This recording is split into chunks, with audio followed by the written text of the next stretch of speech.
Eu sou o professor Paulo Rangel Rios, da Universidade Federal Fluminense, Escola de Engenharia Industrial Metalúrgica de Volta Redonda.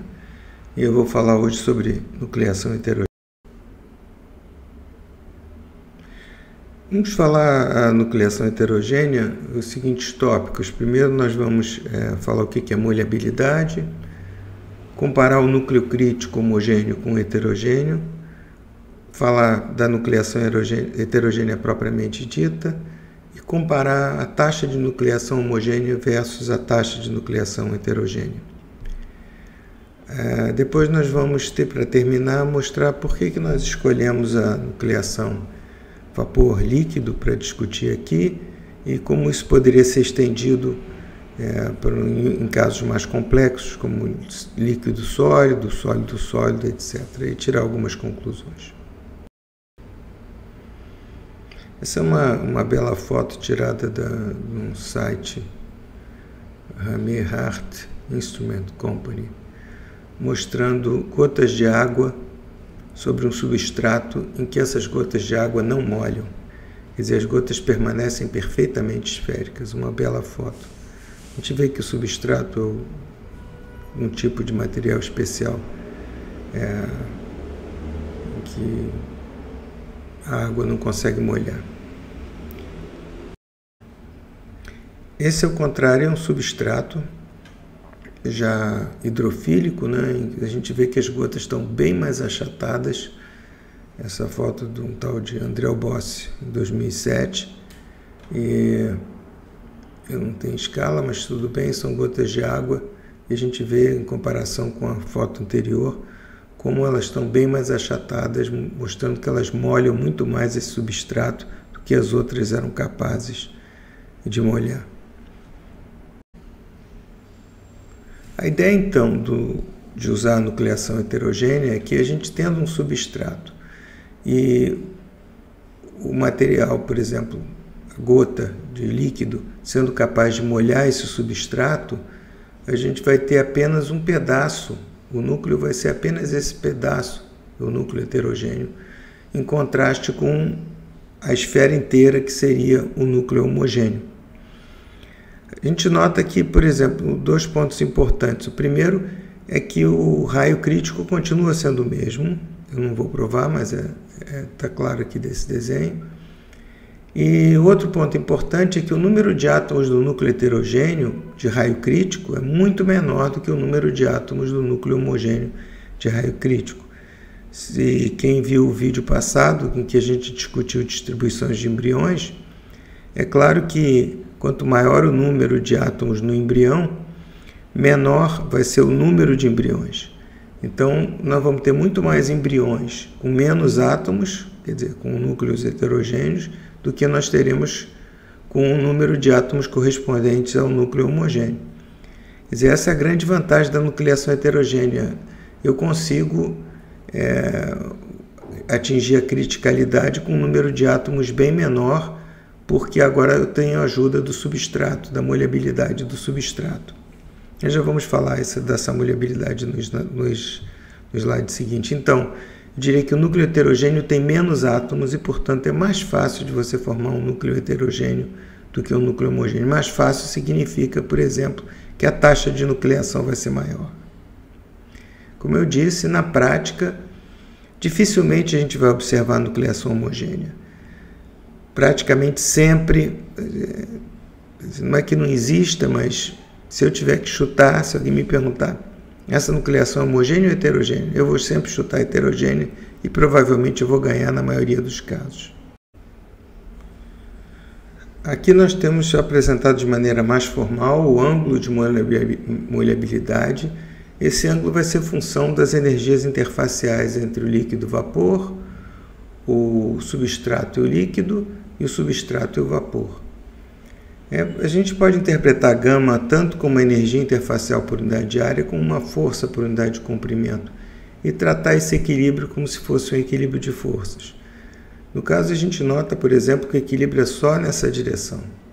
Nessa direção, a gente supõe que o substrato vai fazer um efeito restritivo sobre a força. Então, esse equilíbrio aqui vai nos dar um cosseno θ, que seria o cosseno do ângulo de molhamento, em função das energias interfaciais do líquido-vapor, sólido-vapor, substrato líquido. Aqui nós temos o ponto interessante que nós podemos calcular o número de átomos, por exemplo, que tem dentro de um núcleo heterogêneo usando aquela distribuição que nós vimos no vídeo passado, a distribuição do número de núcleos em função da energia, da barreira energética correspondente ao núcleo heterogêneo. Essa barreira energética pode ser calculada de maneira mais fácil, é dizer que a razão das barreiras energéticas é exatamente igual à razão dos volumes. Então, a razão dos volumes é uma quantidade geométrica fácil de calcular, porque isso é uma calota esférica. Então, nós podemos dizer que a barreira energética para a nucleação heterogênea é a barreira energética da nucleação homogênea vezes esse f de θ, que é um fator geométrico. Então, nós podemos substituir aqui. Então, nós temos a taxa de nucleação homogênea e a taxa de nucleação quando o núcleo é heterogêneo. Tá certo? F de θ ela varia entre 0 e 1. E tem essa expressão aqui. Nós vamos agora ver alguns casos variando f de θ, alguns casos típicos. Aqui é um caso típico, muito usado em livros e exercícios e provas, como dizia um antigo professor meu, em que nós temos θ igual a π sobre 2, o fator geométrico vai dar meio, então é evidente que o volume do núcleo heterogêneo é metade do volume do núcleo homogêneo. Não é uma situação boa, não molha muito, molha pouco, mas também não molha nada, né? Então é uma situação e é fácil de ver e de calcular.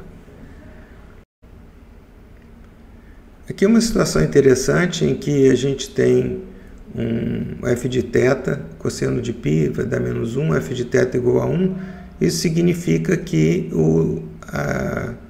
a gota não molha absolutamente nada do substrato. Foi exatamente o exemplo que nós demos no nosso segundo slide, o slide em que nós mostramos a gota d'água não molhando absolutamente nada aquele substrato.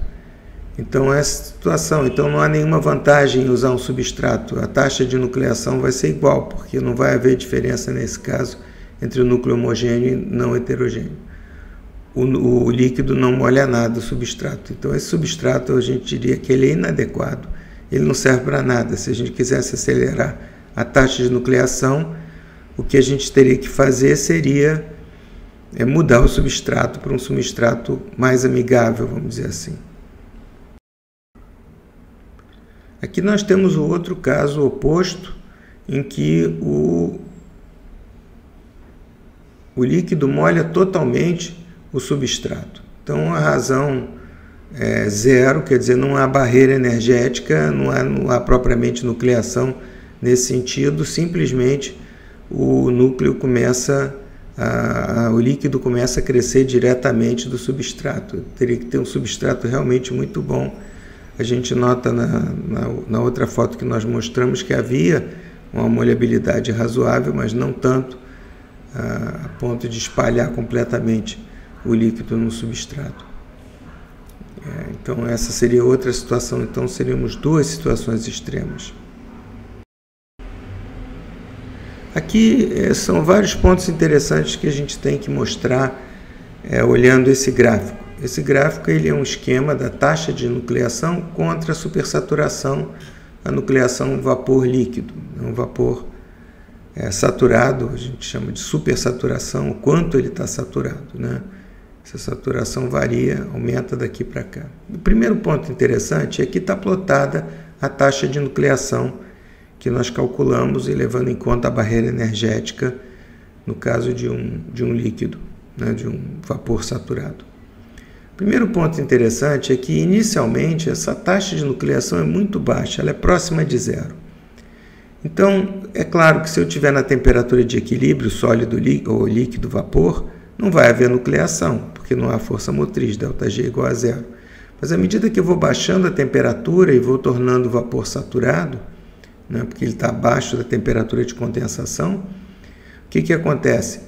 Eu noto que a taxa de nucleação praticamente permanece zero durante alguns graus, até um ponto em que a gente chama esse ponto de temperatura de nucleação. Embora não haja propriamente uma temperatura definida, na prática, o que se nota é que se não houver um pequeno resfriamento abaixo da temperatura de condensação de alguns graus, não há possibilidade de nucleação. A taxa de nucleação é muito baixa. Mas a partir daí, a taxa de nucleação cresce muito rapidamente. Então, esse daqui está plotado supondo que a energia, a barreira energética da nucleação heterogênea seja metade da homogênea. A gente vê que não só a temperatura de nucleação diminuiu, quer dizer, a temperatura de nucleação na nucleação heterogênea acontece antes da homogênea, quanto a taxa de nucleação é muito rápida, mais rápida do que a taxa de nucleação homogênea.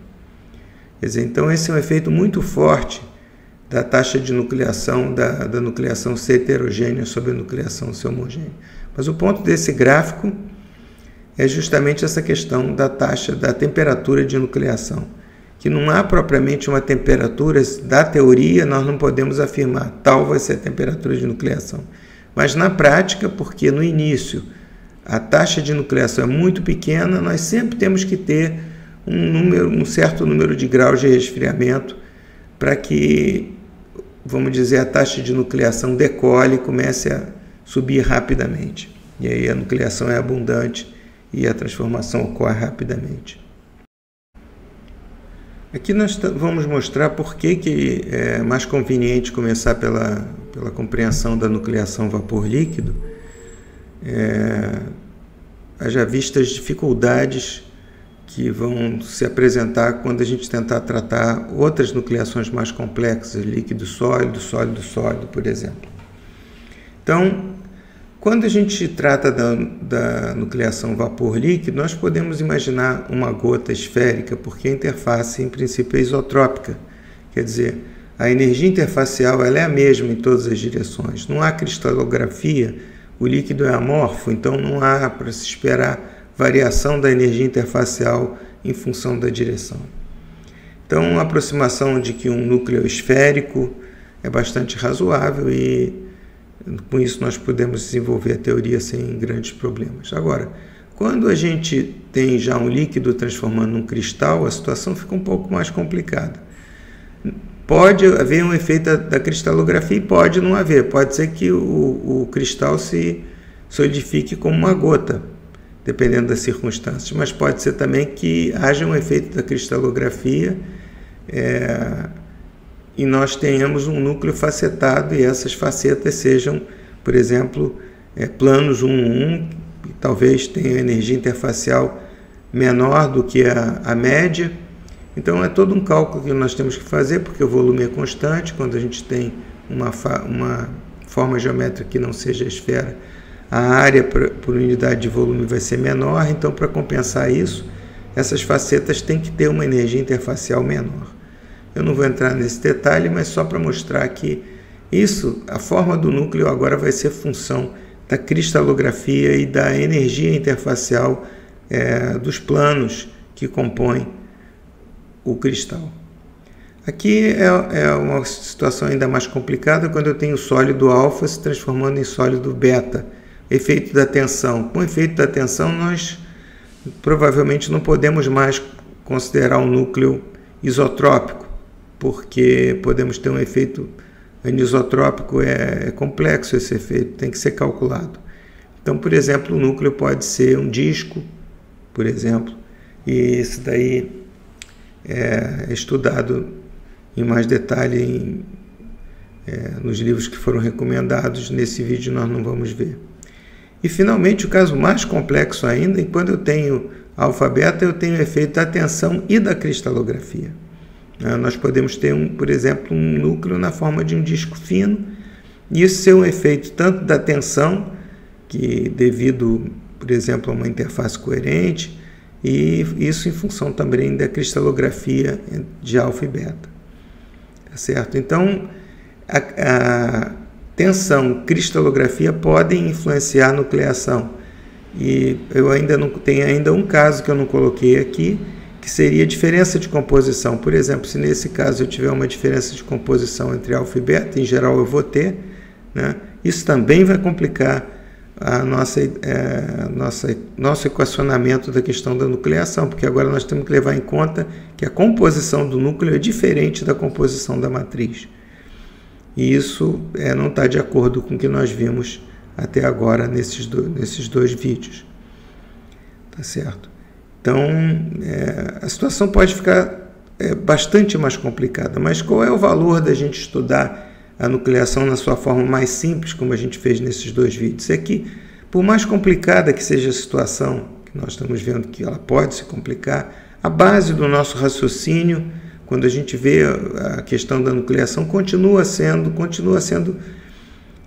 o que a gente viu até aqui. Os conceitos fundamentais, as influências fundamentais de núcleo, substrato, tudo isso continuam valendo e a pessoa pode raciocinar. Mesmo na situação mais complicada, nós podemos ainda levar em conta esses fatores que nós discutimos no caso mais simples. É claro que nós vamos, talvez, eventualmente, falar desses casos mais complicados. Eu posso tirar agora algumas conclusões, que quando o núcleo molha o substrato, a nucleação heterogênea é possível e quase que certamente vai acontecer, porque nós vimos que a temperatura de nucleação é menor e a taxa de nucleação é muito maior, porque o núcleo heterogêneo tem muito menos átomos do que o núcleo homogêneo.